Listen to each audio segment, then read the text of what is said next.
Good morning, guys. Here's Trixie. Yeah. Yesterday, Sarge got to be on camera. Today, Trixie does. Um,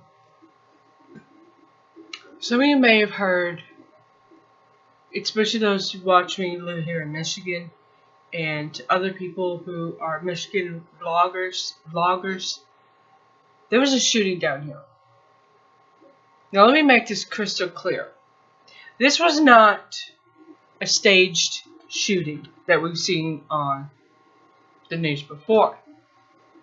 You see these events where there's people everywhere, and next thing you know, there's video of the same people in a trailer on the phone talking like nothing ever happened. This was not one of those things.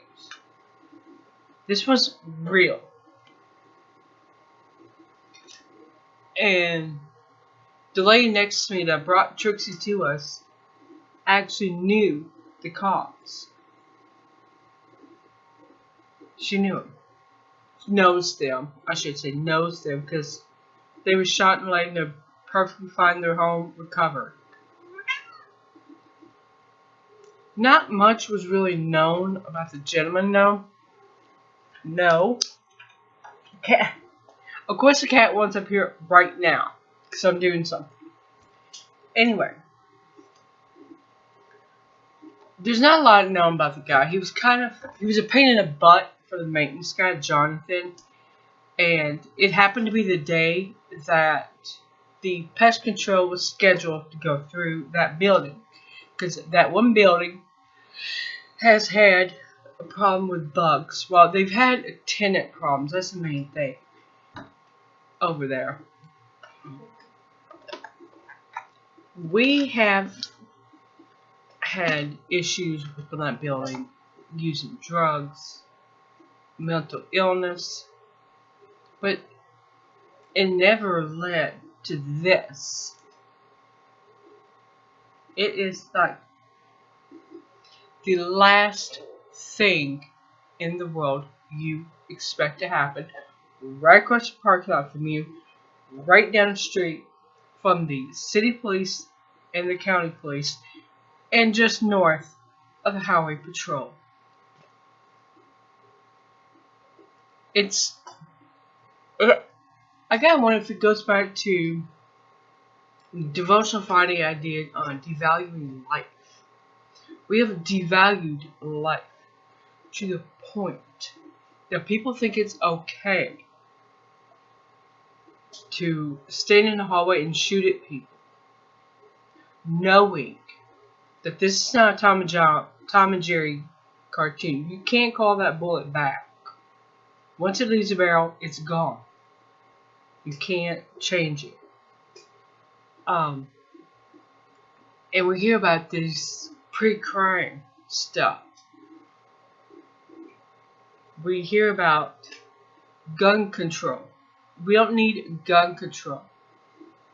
If anything, I am more firm in my position that we need people management more than we need gun control. Now, nobody knows how he got this gun. In the state of Michigan, we do have what's called an open carry license, which, if you have this license, you can carry a gun openly anywhere you want to go. Not even Walmart can stop. I mean, they can kick you out. It's a violation of their store policy. But other than that, no. And Oklahoma just became the first constitutional carrying state where you can carry a gun without a permit. You no longer need a permit in the state of Oklahoma. That went through on November 1st. And of course, last weekend there was a shooting. So, I just want to come on here and say, this was real. This probably will be used to push gun control more than people management. Now, I am reconsidering my stance on red flag laws. That I am starting to consider. That needs to be tightened up and have very strict outlines for. This way, the government can't just come in if one of these crazy feminists with purple hair that has absolutely no idea what they identify as, other than Barney,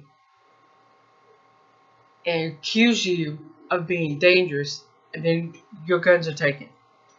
Because this thing has no idea of what the hell she is or wants accused you of being dangerous because you disagreed with her and you have guns. These kind of situations are the ones that do concern me because they happen all the time. I mean, out in Seattle, there was a man earlier this year. He was carrying a gun because he looked at somebody. They got scared and called police. Well, this is a very, I got hair on my face, a very fine line we have to walk. Do we overstep everybody's right to carry if they choose? That is a form of self-defense. Or do we let just any nutcase crackhead run around with a gun? This is a fine line we are walking. And I do think tightening up these red flag laws probably would have helped in this situation. I mean, the guy was acting a little off. There's other people that knew him. And he said they kind of felt this coming. Had they been able to speak up, perhaps he could have gotten the mental health care he needed, if that's what he needed.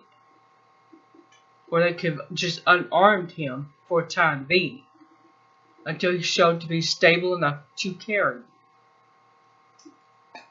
It's easy to sit here and guesstimate on what could be done. It's done. He's in the hospital. He went down to a hospital in Toledo, and the officers are home resting. Thanks. Knock on wood. Thank God. Praise Jesus. Moving on.